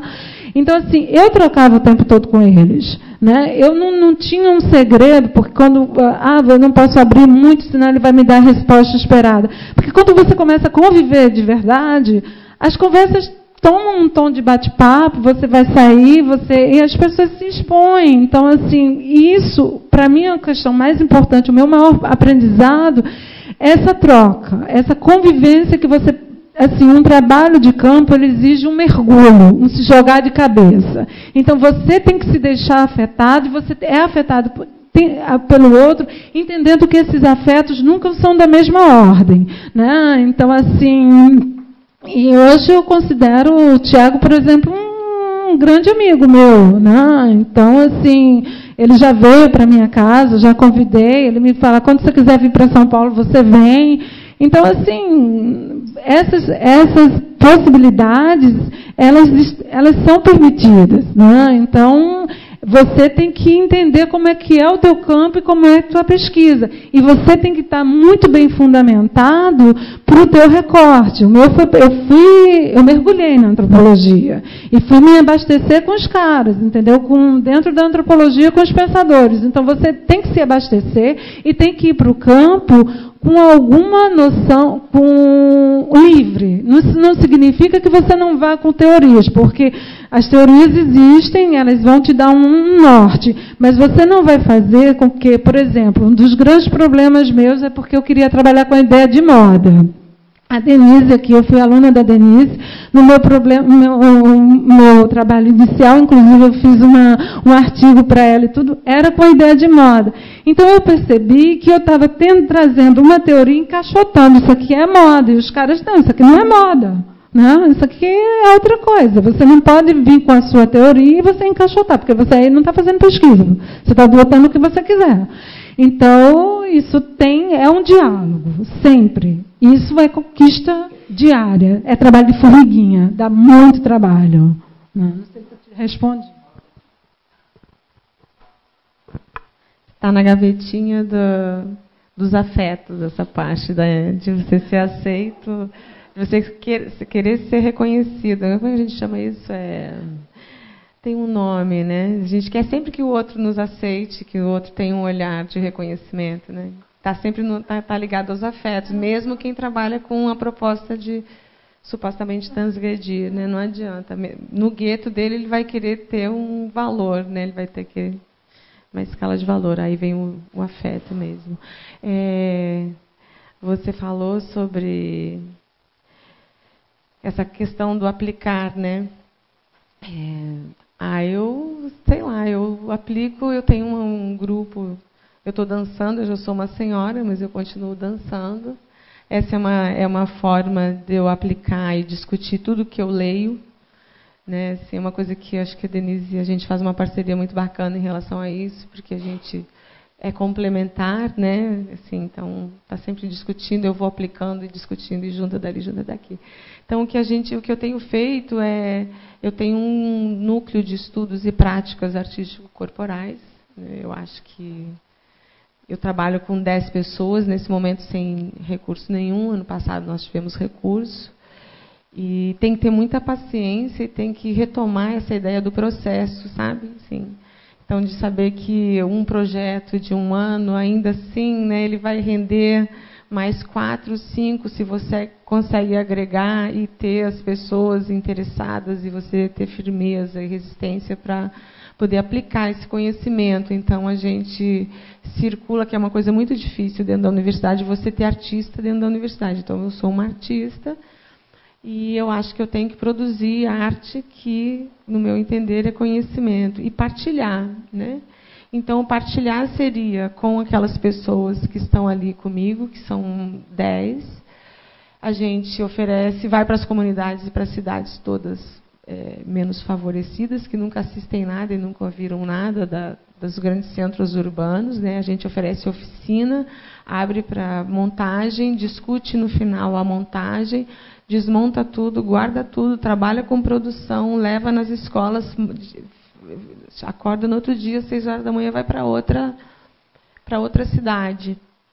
E essa retroalimentação é o que é mais legal de tudo isso, que eu acho que talvez chegue nesse lugar da aplicação, é que a cada lugar eu sou ignorante, né? Assim, porque eu tenho que entender todo aquele contexto num prazo muito curto e prestar atenção na ambiência, entender como é que a gente vai chegar nas pessoas, ter os meninos que são mais jovens, não deixar de fazer porque não é o ideal, né? Porque senão a gente vai entrar naquele esquema de que a pesquisa ideal, você tem que fazer desse jeito, aí você tem que entrar tanto tempo, aí você tem que ler tal autor, aí você tem que não sei o quê, né? Então, assim, é muito legal quando você consegue. O aplicar, ele coloca a gente num lugar muito mais humilde, sabe? Sim, porque não é a mesma coisa do que você lê. Todo mundo aqui sabe disso, né? Você ler e compreender a capacidade de compreensão não quer dizer capacidade de aplicação.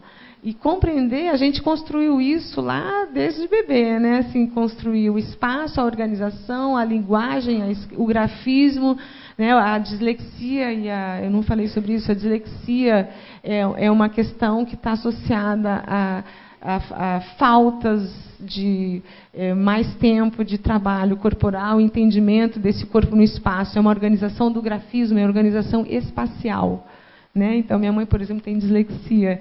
Ela tem uma questão com a organização espacial que aparece em outros lugares, só que isso não era visto antes.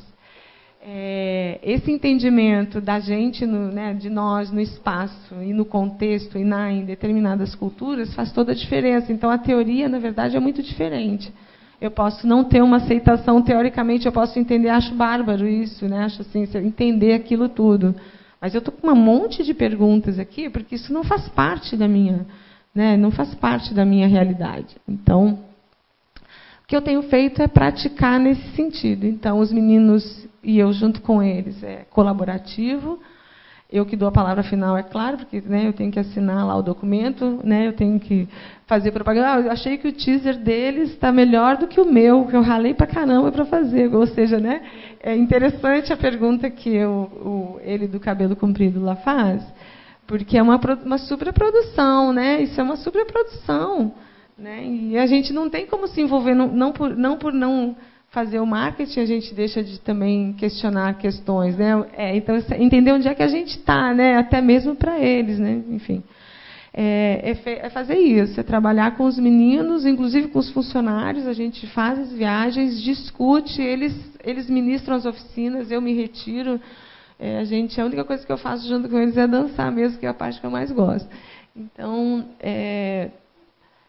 eu acho que tem que ter uma persistência e retomar esse entendimento do tempo, né? Do tempo de processamento, da relação que não vai acontecer de um dia para o outro. Eu já aprendi com aquela amiga do Hugo Lovisolo, que ela foi fazer um trabalho com os meninos de rua na praça lá da Sans Pena, Nise Nise... Eu vou ver o nome, depois eu passo lá. Ela ficou 1 ano na Praça Santos Pena para poder entender como é que os meninos de rua se organizavam ali naquele lugar, para depois de 1 ano começar, né, a ter eles começarem a ter um pouco de confiança, ela entender que não adianta você ter o abrigo, porque não é o lugar deles. Então aquilo não tem identidade, eles não fazem nenhuma relação afetiva com aquele espaço que não é deles. Então, para poder fazer um projeto no qual eles teriam a cama deles, a escova, né, aquilo que pudesse fazer com que eles se sentissem queridos e com um local, né, de referência. Então, eu acho que essa retomada do tempo e a persistência tem a ver com a aplicação de tudo isso que a gente está discutindo. Porque quando a gente discute o corpo no século XXI, a gente ressalta e reforça a ideia de processo, de tempo, de transformação. Né? A gente não se transforma, a gente não faz a tatuagem passou a ser uma coisa decorativa. Né? Ela perdeu, isso já foi discutido por pensadores, ela perdeu esse lugar que era lá atrás. Não é melhor nem pior, eu não sei. Só mudou. Né? Então, eu acho que talvez essa coisa da persistência, de você praticar mesmo, eu acho que tem que ir para campo, tem que agir. Né? Assim, para alguns, para outros, não. A gente é complementar. Né? A Denise não está no campo, né? Mas ela está num outro campo. Né? Não sei se eu respondi. É isso? Mais ou menos? Bom, só para... eu até hoje carrego uma máxima do meu orientador de doutorado, que ele dizia assim: Cris, vá virgem ao campo. Né? E é um pouco o que a Fernanda estava dizendo aqui, né? E acho que isso é importante, né? Da gente chegar no campo ainda, né? Isso mesmo, fazendo pergunta descabida, não sabendo muito bem para onde olhar, o que fazer. Né? Eu me lembro, uma das pessoas que eu entrevistei para minha tese de doutorado, ele falava assim para mim: não, você liga o gravador. Eu perguntei: posso gravar aquelas coisas, né? Então, ele, não, pode gravar. Aí, quando ele parava de falar, ele fazia exercícios e ele desligava o gravador. E eu fiquei olhando aquela encenação o tempo inteiro, era assim, ele não falava nada fora do que pudesse estar gravado ali, milimetrado. Bom, 2 dias depois saiu uma entrevista, um diretor de cinema, saiu uma entrevista com ele no jornal, que era exatamente o que ele tinha falado para mim. Exatamente. Ou seja, acho que ele fazia um exercício de decoração, né? De decorar aquelas palavras. Quer dizer, eu não precisava nem ter ido entrevistar ele, né? Então, isso você só precisa ir ao campo, né? E dessa maneira. E ali, naquele momento, eu não estava entendendo. Falei, puxa, ele controla tanto as coisas, que ele controla até as palavras. Ele não era nada disso, né? Na verdade, ele estava encenando ali para mim. Bom, mas para responder a questão, né? Eu acho que a ideia... Um pouco isso que a gente estava discutindo aqui, dessas mudanças de processo no tempo, né, e no espaço, nas alterações, eu acho que é isso que acontece com a questão do realismo hoje no cinema, né, e a própria definição desse efeito de real. Né. Hoje, assim, muito se fala do que aquilo que provoca uma certa sensação ligada às emoções, aos sentimentos, aos afetos, talvez sejam aquelas cenas distendidas nos filmes, né, ou que levam mais tempo que o normal, ou, né, que tenha exatamente, possa possibilitar dar a possibilidade de você sentir de fato o que está acontecendo na cena, ou seja, desacelerar o tempo, que seria o contrário do que a gente vive hoje, né? Então, e muito uma coisa atrelada até o efeito do fantástico também. Como hoje o realismo fantástico é algo muito presente, né, no cinema e no audiovisual de uma maneira geral, né, como se o excesso de realidade fosse algo que já incomodasse muito, né? Um pouco o que a Fernanda mostrou, né? E que chega a ser tão fantástico, entre aspas, às vezes, né? Que passa por essa distorção até da própria realidade. Eu acho que é um pouco por aí.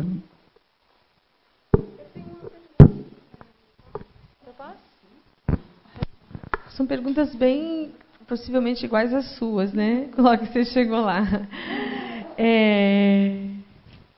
Que é sobre pensando nessa questão de você ser aceito no seu grupo, né, ser valorizado no seu grupo, se você percebeu, ou se você perguntou sobre questões de superações, né, se eles tinham algumas metas, por exemplo, o cara se pendura lá com 5 furos, se tinham regras, assim, meta, superação e regras. Não pode gritar, não pode desistir, não pode, né? Eu tenho essa dúvida, né? Porque na verdade se a gente vai para esse grau para esse entendimento do afetivo e da aceitação, com certeza a gente acaba sempre criando a própria superação, né? Então hoje eu me pendurei com 5 furos, amanhã vai ser com 3. Eu nem sei o que é pior. Para mim, qualquer um deles é inviável. E como é que é isso dentro do grupo, entendeu? Como é que isso funciona? Porque você falou de hierarquia, de poder, de falar que o cara era estrela e coisa e tal. Existe toda uma hierarquia, uma organização ali, né? Mas principalmente sobre meta, superação e regras. Não gritar, não sei o quê, não balançar. Não, isso não existe. Primeiro que a suspensão ela é de uma tribo americana, ela é muito praticada. Isso foi incorporado no Ocidente, assim, em larga escala, vamos colocar assim, dentro de um recorde das leituras que eu fiz, entrevistas que eu tive acesso. Você tem um livro muito importante que ele chamado... agora me fugiu a memória, desculpa.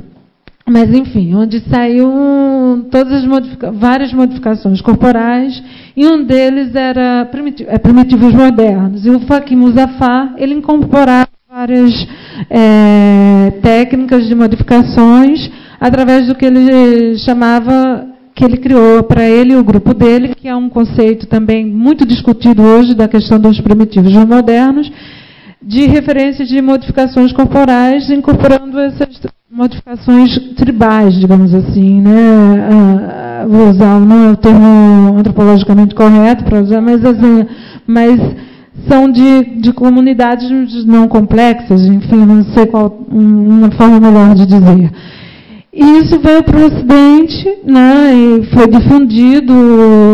Modern Primitives é considerado até hoje uma bíblia, porque é impactante, tem várias imagens. E a questão você tem 3 questões. Você tem uma questão do controlado espiritual, né? Você faz por superação até onde o teu corpo aguenta a dor. Existem várias, ali onde aquele vídeo que eu passei, existem várias formas de modificação. Você tem uma chamada super-homem, que você fica deitado assim. Você tem flor de lótus, como vocês viram, né? Você tem o coma, que eu não consegui passar aqui, que é uma das mais dolorosas. E você tem uma questão artística. O próprio Tiago, ele fala que as modificações dele não têm a ver com superação, mas eu tenho algumas pessoas que falaram para mim que o primeiro contato inicial era para você saber, porque existe uma grande, eu perguntei se era uma grande fantasia, se teu corpo vai aguentar, se teu corpo vai rachar, né? Quando você enfia o gancho, se o teu corpo vai rachar, se tua pele racha, né? Isso é uma grande fantasia minha. Eu falava, ou é da minha cabeça ou isso existe. Não, passa pela nossa cabeça também.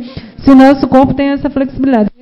É o primeiro grande desafio, é a grande primeira superação, é dessa tua força do teu corpo. Você tolerar o teu limite de dor, o teu autoconhecimento. E tem outros que é só uma questão performativa, artística, que faz um link com o chamado body art. Bom, agradeço a presença de todos. A professora Cristiane, professora Andréia, professora Fernanda, e a gente encerra por aqui. Amanhã, né? Semana que vem, então, o evento continua aqui na UERJ. Né? Bom, meninas, muito obrigada, Cris, Daniele, Andréia, Fernanda, pelos trabalhos de vocês, são todos encantadores. Hoje a gente não ouviu a Daniele, mas a pesquisa dela também é muito legal, sobre os diários e uma questão corporal também. Então, são trabalhos muito interessantes. Agradeço a vocês que vieram e eu quero aproveitar para convidar para vocês virem na semana que vem também. O nosso evento continua na semana que vem, depois na outra. Na segunda-feira vai ser... Na segunda-feira vai ser o evento em Petrópolis, e em Petrópolis a gente vai ter atividades na parte da tarde, e à noite a gente tem uma palestra com o professor Gilles Brugère, da Universidade de Paris 13, e uma palestra com uma mesa redonda dele com o professor Tiago Alves, que é da USP. Na terça-feira de manhã, nesse mesmo horário, dessa vez 9h30 até 12h30, a gente tem o professor Marcelo Castanheda, que vai falar sobre a pesquisa dele de mediativismo, e o professor Gilles Brugère, que vai estar aqui com a gente também. Tá bom? Então, muito obrigada a todos. Agradeço as meninas da graduação, a Lena, nossa pesquisadora, que está nos ajudando a registrar também. E vocês todos que estão aqui. Obrigada, gente.